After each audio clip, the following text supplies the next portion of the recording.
in the right direction. We are very satisfied with the training camp. I think so far everything is fine. The pitch, the hotel, the food, the weather. For sure we have some small issue, but nothing wrong. You don't have in any training camp. The mentality, the effort is good in the squad. I think we took a lot of players to have an overview on all the squad, and especially the young players. And at the beginning, for sure, the young players played a lot because we waited the national player and the new players. Now it will more time to see the new player in action and the national players. So I think we improve week after week. So now we are half time in the preseason. We still have 3 weeks, and after the game today, three games. So will be the case to improve now week after week, to give a lot of minutes for the players who need to play, to create the relationship on the pitch. But at the minutes, I'm satisfied. Her şey şu anda iyi gidiyor. Doğru yolda olduğumuzu söyleyebilirim ben. İdmanlarımız iyi gidiyor. Zemin mükemmel. Otelimiz çok güzel. Yemeklerimiz çok iyi. Gerçekten buradaki hava şartları da çok olumlu bizim adımıza. Ufak tefek detaylar zaman zaman oluyor. Tabii bunlar her kampta olan şeyler. Bunların olmaması beklenemez. Mentalitemiz yine çok iyi şekilde. Buraya kalabalık geldik. Gençlerimizi görmek istedik. Gençlerimizden de faydalandık. Onları oynattık. Milli takımdan geç dönem futbolcularımız oldu. Yeni transferler de birazcık daha sonra aramıza katıldı. Onlar da aramıza katıldıktan sonra hafta gün ve gün daha da iyiye gittiğimizi söyleyebilirim. Şu an toplam kamp süremizin yarısına geldik neredeyse. Burada 3 maç oynamış olacağız bugünkü maçtan sonra. Şu anda yapmamız gereken şey maçlar oynayıp saha içerisindeki ilişkimizi, birbirimizin arasındaki iletişimi daha da iyileştirmek. Serdar Bey. Ben de uzun süredir kampları takip ediyorum. Gerçekten Serdar Sarıdağ, millet bu arada ismi. Gerçekten hem futbolcular açısından yorucu bir kamp, hem de güzel bir kamp. You need to speak a little bit louder, they can understand. It's tiring for the players. Yeah. Fakat bana en çok gelen soru şu, biz biliyoruz neler çalıştınız ama taraftarın sorusu soracağım soru. Üçüncü bölgede iyiyiz diyorlar, iyi transferler oldu diyorlar, orta saha iyi diyorlar, kanatlar keza öyle. Ama savunma nasıl? Bundan sonraki dönemde savunmaya ekstra takviyeler olacak mı? Yes, I think first of all, I have to say we work well with Jeun on the transfer market. We had a big advantage that I came earlier at the end of the last season. We started earlier to work on the player we signed. I have to say all the player who came was our target number 1. And we spoke earlier with the player to convince them, and I think that this is a reason we were very good prepared, and Jeun throughout the holidays made a very good job with the board to try to get the player as quick as possible. Yes, for sure we are still looking for some new signing. Which area? I think it's obvious that the defense line need to be more strong. I think that we will need more support, more players. So we have still time. We have we work on it behind the scene, and hopefully, if everything goes in the right direction, soon we can see new player on the defense line. Ceyhun Bey ile transferler üzerinde çok fazla çalıştık. Geçen sezon erken gelmemin avantajını bu noktada kullandığımızı söyleyebilirim. Herkesi görüp eksiklerimizi tespit ettik. Transfer ettiğimiz futbolcuları da erkenden ikna etmemizi sağladı bu durum. Bu konuda Ceyhun Bey'i ve yönetimimizi gerçekten tebrik etmek lazım. Çok iyi iş çıkardı herkes. Hala da transfer için zamanımız var. Savunmamızı daha da güçlü hale getirmemiz tabii ki gerekiyor. Oraya bir ihtiyaç olacaktır, olabilir. Bunun için çalışıyoruz. Çalışmalarımız devam ediyor. Umarım bu konuda da her şey yolunda gider ve oraya da gerekli desteği sağlayabiliriz. Teşekkür ederim. Sercan Bey. Sercan İkmalspor. İlk olarak hocaya teşekkür Firstly, ederiz. Ekibine de thank you. teşekkür ederiz. Thanks to your Buradaki staff as well. antrenmanları, Beşiktaşlarla buluşturabilmek için veya mantalitesini nasıl ne Accepted us istediğini here in the Beşiktaşlarla trainings and we buluşturabilmek için just gave them biz your mentality çok yardım gördük via kendisinden. to Teşekkür the ediyoruz. fans. Thank you. Serdar Saatçi olayı yaşandı. We had an İstanbul'da issue artık with Serdar. çalışmalarını sürdürüyor. He is in Istanbul. Neler yaşandı? Hocanın What kararı elbette happened? zaten It's your önemli değil. decision. We Bize know. anlatabilir mi o Can mevzuyu? you tell us about this process? I think the matter is we clear the matter internally. I don't want to go deep in detail. The only thing what I can tell you is every player need to understand you have to be paid 100%. And when a player for Beşiktaş is something special, and every player need to understand that you have to give everything on the pitch. And if you are not ready, if you can't give everything, maybe for any reason, then you need to communicate. Otherwise, is no reason why a player can be 100%. This is expectation for myself, but I think it's the expectation for all other players, and especially for our fans, is the expectation that every player give everything on the pitch. If you don't do the job, after you have to take the decision. Biz bu konuyu içimizde kendi aramızda açıkçası netleştirdik. Daha da fazla detaya girmek şu anda istemiyorum ama her futbolcunun burada %100'ünü vermesi, %100'üyle olması gerektiğini bilmesi lazım. Beşiktaş'ın futbolcusu olmak çok özeldir. Her şeyinizi vermeniz gerekir. Her anlamda hazır olmanız gerekir. Eğer bunların olmadığı bir noktada bulunuyorsanız da iletişim kurabiliriz bu konularla ilgili. Benim beklentim, özellikle de taraftarımızın beklentisi bu konuda her futbolcunun %100 olması, %100'ünü vermesi. Bu olmuyorsa ben de bir karar alırım en sonunda. Gürler Hakkın Bein Spor. Öncelikle şimdiden yeni sezon hayırlı olsun. Sorum şu, Teşekkürler.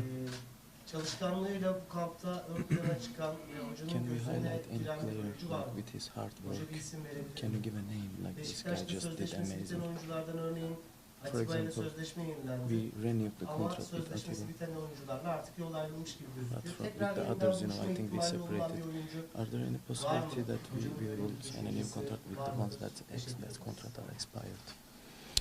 It's difficult to give you a name because all the players give everything. The good thing this season, all the players who are here, they want to be here. They want to stay with us. They want to create something, and they want to give everything for the club to make sure that we can have success this season.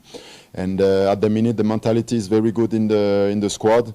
It's clear in a pre-season, but you see that everyone is ready to work hard. Everyone believes in that way, and it's difficult to pick a name and to say this guy or this guy. Everyone deserves at the minute the reward, but it's just the pre-season. So actually, it's my expectation that we are with that mentality. You will need for the season already the right focus on the work, because the season with a tough season, it will be hard work every game, and we need to create that atmosphere and environment already here in the pre-season camp. Tek bir isim vermek bu noktada zor. Çünkü her futbolcumuz elinden gelenin en iyisini yapıyor, her şeyi veriyor. Şu anda burada olanlar aslında bu sezon da burada olmayı hak eden futbolcu arkadaşlarımız ki onlar da bizimle birlikte olmak istiyorlar. Bu kulübe bir şeyler vermek istiyorlar. Bu başarının bir parçası olmayı istiyorlar. Mentalitemiz bu konuda çok iyi gidiyor. Sezon başı idmanlarında zaten amacımız burada bu işleri doğru yapmak ve çok çalışmak. Yine söylüyorum, tek bir kişinin ismini söylemek zor. Herkes hak ediyor. Herkes bu övgüyü hak ediyor bu kampta. Benim aslında beklentim de bu. Bu mentaliteyi tüm sezon boyunca göstermemiz ve sezona yaymamız. Doğru odağa sahip olmamız. Zor bir sezon bizi bekliyor olacak çünkü. Her maç çok fazla çalışmamız gerekecek. Çok zorlanacağız. Bu atmosferi de burada yaratmak bizim için güzel. Diğer soruyla alakalı bir açıklaması About the var. next question, do you have something to say with the players whose contracts are over? Can we sign someone from them, from this group, whose contracts are expired? So the player were not more in, or what? Yeah, we're not here. For example, we signed with Atiba, but about the other ones whose contracts are already expired, can we sign with one No. of them? No, at the minute we just assess the situation on the market and on the squad. We know exactly what we have to do. I just explained before which unit we want to add more quality and strength and depth in our squad. As I say, at the minute, we made a good work, and we have the luxury at the minute to wait, to stay calm. We don't need to rush, but we know what we have to do. And when we 100% convinces that player is able to help us, we will do it. Şu an öyle bir durum gözükmüyor açıkçası. Çünkü kadromuzu yeterince derinleştirdik, genişletiyoruz da aynı zamanda kadromuzu oluşturmaya başladık. İyi çalışıyoruz. Aslında birazcık bekleme lüksümüz var. Çok fazla acele etmeme lüksüne sahibiz. %100 bizi ikna eden bir durum oluşursa onu değerlendirmeye alabiliriz. Tuna Akdemir, TRT Spor. Ben de Sercan gibi teşekkür ediyorum. Çok şeffaf, çok keyifli bir kamp ortamı var. Üçlü savunma oynuyor Beşiktaş. Biz taktik antrenmanlarda kameralar kapalı olsa bile seyredebiliyoruz. Eminim taktiksel olarak yol haritası belirlemiştir. Takım üçlü savunmaya an itibariyle hazır mı? 3-4-1 kimdir? Beşiktaş'ın yeni sezondaki dizilişi futbolcuların bu anlamdaki isteğini, saha içindeki o mental planlamasını nasıl değerlendiriyor? So it's two questions. İki soru oldu. Yes, I think that we showed already last season that actually the back three, if you see the 5 big league in Europe, is a common formation. We want to be flexible. If we play with a 10, if we play with a front three, a player, and maybe if you need in the game to change the shape, if you have to score a goal, to add many or more offensive player, we will do it, because what we have to do is to win game. We want to win game, and we have to adapt on the situation. But at the minute, I think that we all have a good feeling. The player have a good feeling. We work well on the system, and now it's all about to getting all the player per 100%. At the minute, we are not 100% because the player different level from fitness. Vegas just arrived last week. Jackson Muleka arrived. Rashid, GK. All the player need minutes now to improve, and now we need all the game to improve, and week after week to start to be per 100%. Second question after the first one. Geçen sezon aslında bu görüntüyü verdik. Üçlü oynama görüntüsünü hatırlarsınız ki 5 büyük ligde de kullanılan bir sistem bu. Ama bu konuda esneyiz. 10 numaralı da oynuyoruz. Gerekirse önde 3 oyuncuyla da 3-4-3 gibi de yapabiliriz. Bunu değiştirebiliriz maç içerisindeki duruma göre. Daha ofansif olmamız gerekirse o duruma da hazır oluruz. Netice itibariyle tabii ki maç kazanmanız gerekiyor. Biz de bu esnekliğe sahip olacağız. Futbolcularımız bu kampta gerçekten çok iyi çalıştılar. Sisteme karşı da istediklerimizi verdiler. İyi hissettiklerini ben fark ediyorum. Henüz daha %100'ümüze tabii ki ulaşmadık. Çünkü herkes farklı seviyelerden geldi. Yeni transferlerimiz oldu. Vegors ve Muleka. Onlar takıma sonradan katıldı. Enkudu ve Raşit Gezal. Onlar da milli takımdan döndüler. Herkesin aslında seviyeleri birbirinden farklıydı. Hafta hafta üzerine koyarak %100'e ulaşacağız. Herkes de aynı seviyeye çekeceğiz.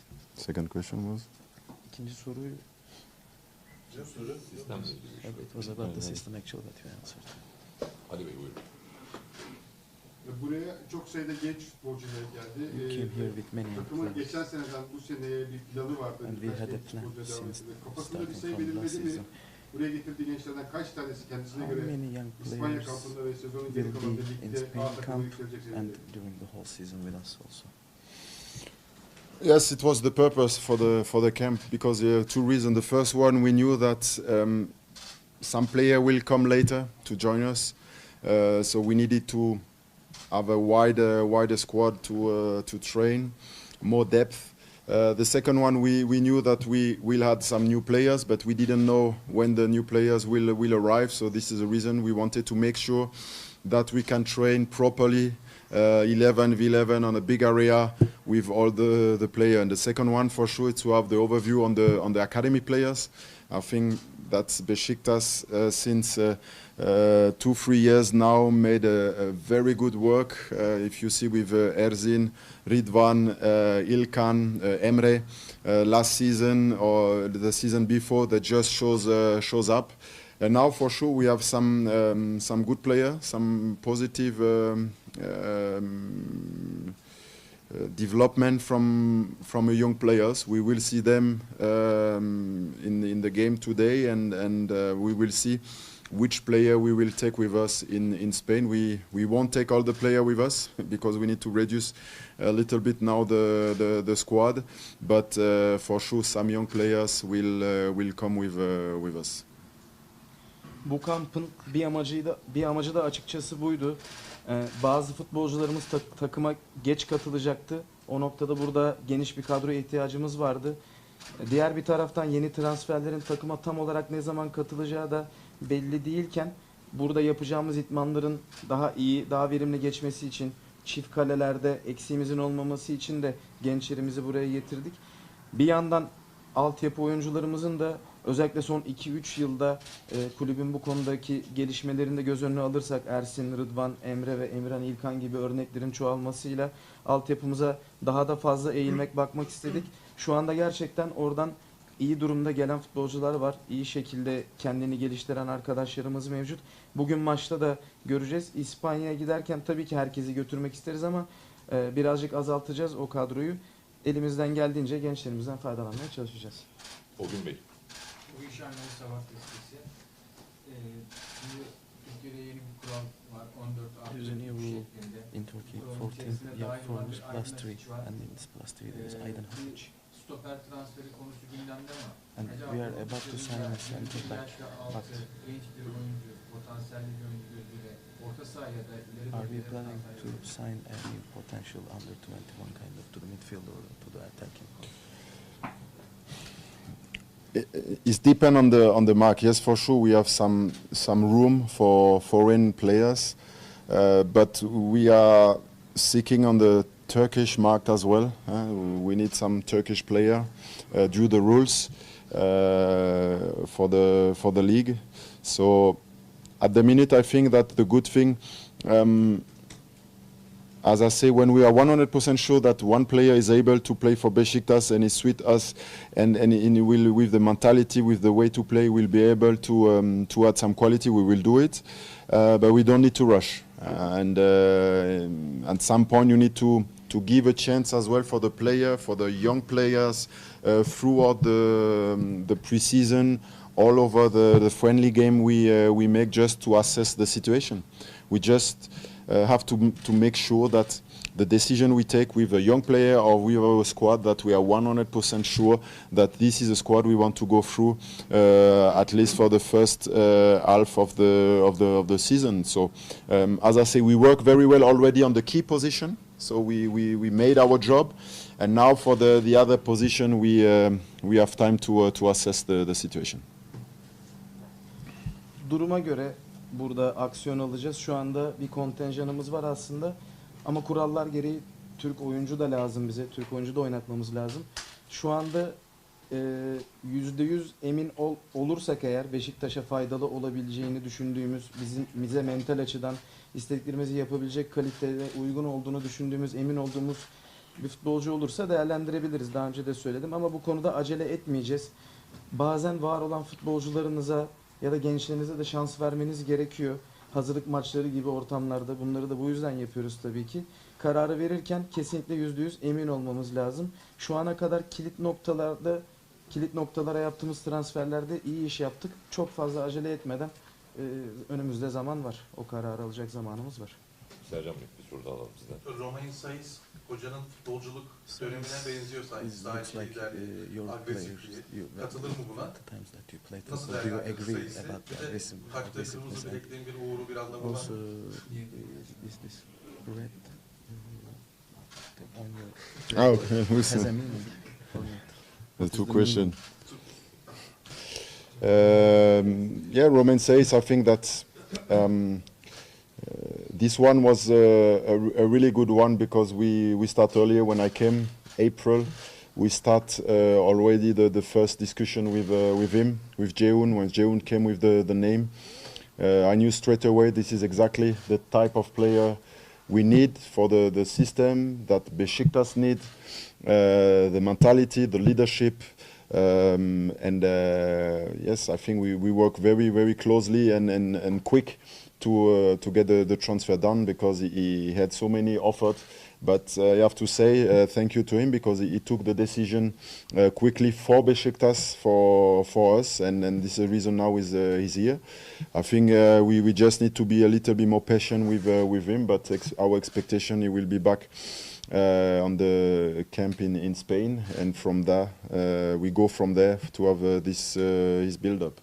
And the meaning from my red bracelet or band is just like you with your eyes, you say, the eyes, mashallah, or the mashallah is the same meaning, Size konusuyla ilgili çok iyi bir transfer oldu bizim için bir kere. Nisan ayında biz ilk görüşmeye başladık kendisiyle. Ceyhun Bey'in önerisiyle görüşmelere başlamıştık. Futbolcuyu izleyince, görünce tam da ihtiyacımız olan böyle bir futbolcu, Beşiktaş'a, sisteme, bize mental anlamda çok uyacak bir futbolcu diye düşündüm. Liderlik anlamında bize çok faydalı olacağını düşündüm. Transferi çok çabuk bitirebildik. Çünkü kendisine teklifler vardı. Ben bu noktada kendisine de teşekkür etmek istiyorum. Çabuk karar verdi Beşiktaş'a gelme konusunda. Ama kendisiyle ilgili birazcık sabır göstermemiz gerekiyor. İspanya kampında aramıza katılacağını ben düşünüyorum. O kampta bizimle olacaktır. Diğer sorunuza gelirse de bilekliğin anlamı nazardan koruması tamamen bizdeki maşallah kısmına denk geliyor. Maşallah. Maşallah. Demir TRT Spor. Hep saha içini, transferleri konuştuk ama We always spoke about 8 haftalık bir süreç vardı geçtiğimiz sezondan itibaren. İstanbul'a alışabildi mi? İstanbul'daki hayatını nasıl açıklar? Saha dışında neler yapıyor hocam? Her sabah hala altıda kalkıp sporunu yapıyor. Do you still wake up at 6 o'clock and you go to the gym, or what would you comment about it? And İstanbul'da alakalı family neler? and Istanbul life. Very Türk as a city, Istanbul.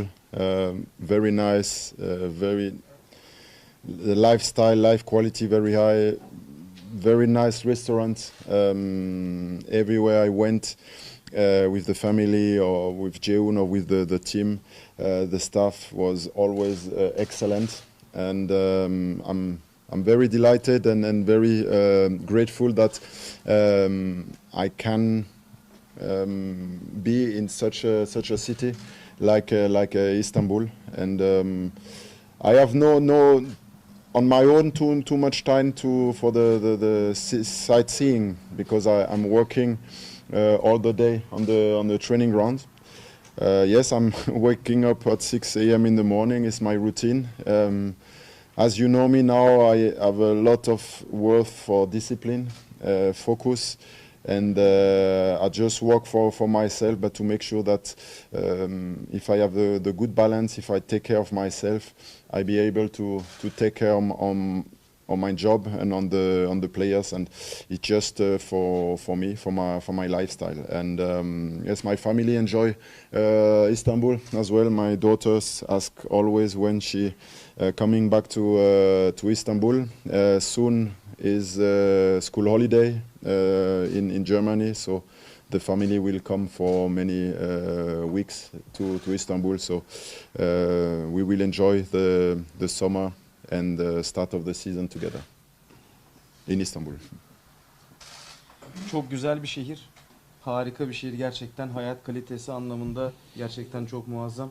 Restoranlar, yine her gittiğim zaman, ne zaman bir restorana gitsem, Ceyhun Bey'le olsun, takımla olsun ya da ailemle olsun, hep iyi karşılandığımı söyleyebilirim. Açıkçası dışarıda çok fazla vakit geçiremiyorum çünkü tüm günüm çalışmakla geçiyor. Diğer sorduğun sorunun cevabını da vereyim. 6'da kalkıyorum her sabah, evet. Bu benim aslında rutinim. Disiplinli olmak ve bu konulara odaklanmak, kendime bakmak benim en önem verdiğim hususlar. Çünkü ben kendime iyi bakarsam, işime de yeterince odaklanırsam, futbolcularıma da aynı şekilde davranabilirim. Onlara da o şekilde odaklanabilirim. Benim hayat tarzım bu yöndedir, bu şekildedir. Diğer konuya gelirsek, ailem de İstanbul'u çok seviyor. Onlar da İstanbul'a zaman zaman gelip gidiyorlar. Hatta kızım şu anda İstanbul'a tekrar ne zaman geleceğim diye bana sürekli soruyor. Şu an Almanya'da okullar tatil. Onlar da bir süre İstanbul'da benimle beraber olacaklar. Sezon başında ligin ilk haftalarında onlarla İstanbul'da beraber olacağız. Serdar Bey, tek soru rica edelim. Tamam. Bu sene çok enteresan bir sezon oldu. Kendisi de hayatında böyle bir şey bekliyor. Kasım'da bir Dünya Kupası var. In November we have World Cup. Yeah. Bayağı uzun bir ara. And it's a long Şimdi bazı takımlar için belki kötü gidişata maybe for some nefes almak teams, açısından iyi. some teams will relax Bazı takımlar için after a ülkeler bad takımlar için process, keşke but bu for the ara teams who are olmasa doing well, diyecek bir durum. they are gonna wish that we never had such kind of Kendisi bu situation. duruma nasıl hazırlanıyor? Elinde farklı Do you senaryolar get var. prepared? Do you have different scenarios to this World Cup stop? No, I don't think for us it's just to make sure we start strong. We need to make sure we are already on the right track to get the points you need to have a great start and to create momentum. And this is our purpose. And maybe to use that break to see, okay, from now till the break, to make sure that we are still in good position. We want to see the league as a race, and it's not a sprint, but is a marathon, and we want to be in a very good position till the break. And after that will be another situation. But at the minute, it's just to make sure step by step. The first step is to make sure that all the players 100%, that we can start the league with our top players. This is my job with the staff, and after from that to create that good start we want, and to make sure we can create momentum till the break. Bizim için güçlü başlamak en önemli şey olacak. Sezona iyi başlamak bizim için en önemli detay. Doğru yolda olduğumuzdan emin olmamız gerekiyor. İyi başlangıcı ve ivmelenmeyi yakalamak en azından o sürece kadar bizim ilk hedefimiz. Şu andan itibaren Dünya Kupası'nın başlayacağı ana kadar o ilk etabı iyi geçirirsek bizim için o ilk adım olacaktır. Çünkü lig bir yarış, uzun bir maraton. O araya kadar elimizden geleni yapmamız şu an için en azından ilk hedefimiz o bizim. %100'ümüzle tüm futbolcularımızı %100'üne ulaştırmak da benim ve benim ekibimin görevi, bizim işimiz bu. Daha sonrasında Dünya Kupası'ndan sonraki süreç ondan sonra gelecek. Öncelikle lige iyi başlayıp Dünya Kupası'na kadar en iyi şekilde en fazla puanları almayı hedefleyeceğiz. Son iki soru Gündem Bey ve Ogün Bey'le bitirelim. Tekrar merhaba, Gürler Akın Beyin Spor. Sorum şu, şimdi Türkiye'de yabancı kuralı devam ediyor. We Üç still Türk have oyuncunun this minimum foreign sahada player olması rule, gerekiyor. and minimum 3 Beşiktaş'ta Turkish sezon players should be on the pitch. değerli yabancı oyuncu transferleri de yapıldı ama We baktığımızda signed with kadroda really good Kaleci foreign Türk, players, but on sol the pitch taraf the goalkeeper Türk is gözüküyor. Turkish.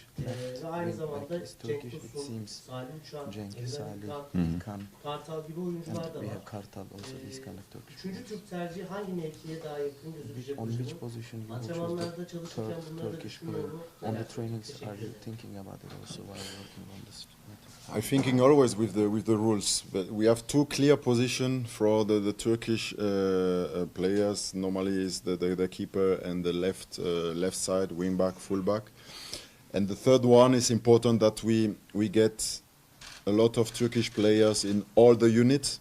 So it's mean in front, in the middle, and in the defense. And after that, they give us the choice to pick which position we need the third one.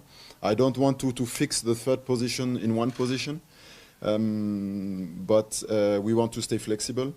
Some player can play other position. İlkan, for example, we know he can play as a 6 and play as 8. He can play as a 10. He play in the front three position, so give us a possibility.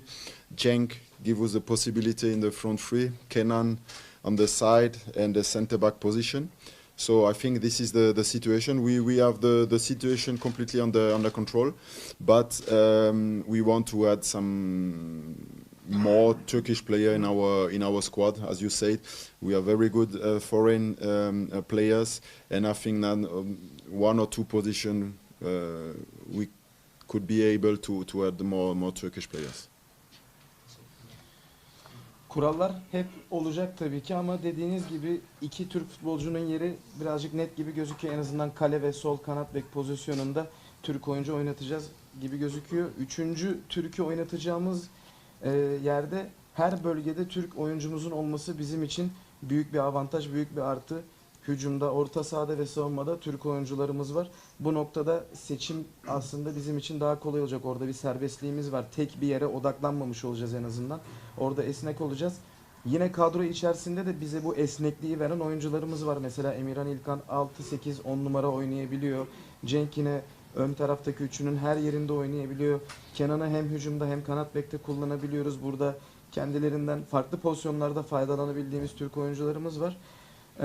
Yine aynı şekilde yabancılarla ilgili yorumunuza da katılıyorum. Çok iyi yabancı futbolcularımız var. Bir iki tane daha iyi Türk futbolcu kadromuza kattıktan sonra daha da dengeli seçimler yapabileceğiz. And I think in our squad as well, the last word that we have so many quality with the young player that we are able to play with more than 3 Turkish players. So at least we will have 3, but it could be possible that we start game with 4 or 5 Turkish players. Bu arada kadromuzda çok da genç ve çok da kaliteli genç futbolcularımız var. Kural gereği belki en az 3 Türk oynatmamız gerekiyor ama yeri geldiğinde bu sayı 4 ya da 5'e de bu gençlerimizin katkılarıyla da çıkabilir sezon içerisinde. Son soruyu Orhun Bey'den alalım. Valérien Ismaël'i zaten futbolunu herkes biliyor. We know how kind of a player you go. In Germany you played so well and long As a years. player? Yes, a Okay. player. Uzun yıllar futbolun içerisinde Long olan bir years. kişi olarak söylüyorum. Çok farklı You bir have been deneyimleri. in football. You Yabancı experienced many oyun different kuralını nasıl biliyor? leagues. Bir What futbol do you insanı think olarak about the söylüyorum. foreign rule Futbolda in bu our tür country, kuralları in nasıl Turkey? What do you think takip about these rules? İkinci bir soruya And müsaade varsa. second question, can I ask? Geçtiğimiz sezonun 8 haftalık bölümünde Last kendi season, in the kadrosunda last olmayan 8 bazı weeks, kiralık oyuncular vardı. we had some players who were on loan in Kayra different gitti. teams like Hasic, Kartal, Bu oyuncuların geri dönüşünü nasıl What do you think? How do you think about these players? Because you worked with them, you gave them chance. What are their situations? Yes, the rules I think is difficult for the Turkish club to found this. It's all about quality. You see every time a young player play abroad, a Turkish player, all the top clubs try to get him back because you need quality and you need a Turkish player. So he put a lot of pressure on the clubs to make sure that they can compete. First of all, for sure in the league, but of the international level. And I think this is the problem at the minute with the rules. But I think that, as I said, at Beşiktaş we have some good experience, and I never had any problem with the rules due to the quality of the player, and especially in the academy players. They show a very good quality in the league and in the top games. A second question after. Bu kural aslında Türk kulüplerinin işini biraz zorlaştırıyor diyebilirim. Çünkü kalite konusunu direkt ilgilendiren bir konu, yabancı konusu. En iyi Türk oyuncular yurt dışında oynuyor şu anda. Kaliteli Türk oyuncuları oynatmanız gerekiyor. Bu durumda kulüplerin üzerinde bir baskı yaratıyor. Bu futbolcuları tekrardan Türkiye'ye transfer etmeleri gerekiyor. Uluslararası seviye için sıkıntı yaratabilen bir konu ama bizim için henüz daha sıkıntı olduğunu düşünmüyorum. Beşiktaş bu konuda sıkıntı yaşamamıştır. Çünkü kaliteli, yeterli kalitede oyuncularımız var. Özellikle altyapıdan da bu desteği çok fazla aldığımızı düşünüyorum. The second question was about the player on loan. He came back. Yes, as I said, it's a reason we have so many players to give the chance to everyone. To have an overview and to assess properly the player to see if they're able to fit our way to play, and for sure with some player who came back, we are very satisfied with the performance, and so far. But as I say, now we started for 3 weeks. We've got 3 more weeks now till the start, and we will for sure we will have the possibility to see the player again in Spain, when with the quality of the opponent will raise, and now we need to have that quality to play on that level. İkinci sorumuza gelirsek, aslında bu yüzden burada çok fazla futbolcuya biz şans vermek istedik. Herkes hakkında bir fikrimizin olması için, herkesi değerlendirmek için bu kampa böyle geldik. Bazı arkadaşlarımızdan ben çok memnunum. Daha önce de dediğim gibi 3 haftadır daha kamptayız. Önümüzde 2 hafta daha var. Değerlendirmelere devam edeceğiz. İspanya kampında da görme fırsatımız olacak. Orada da daha ciddi rakiplerle hazırlık maçı oynadığımız zaman daha da net fikirlerimiz oluşacaktır. Hocanın ekleyeceği bir şey yoksa basın If we have nothing more to say, we are toplantısını finishing the press conference. Thank you. See you later. To the stadium. Thank you. Görüşürüz. Thank İsmail'le you. görüşürüz. Teşekkürler. Çok sağ olun. Görüşürüz.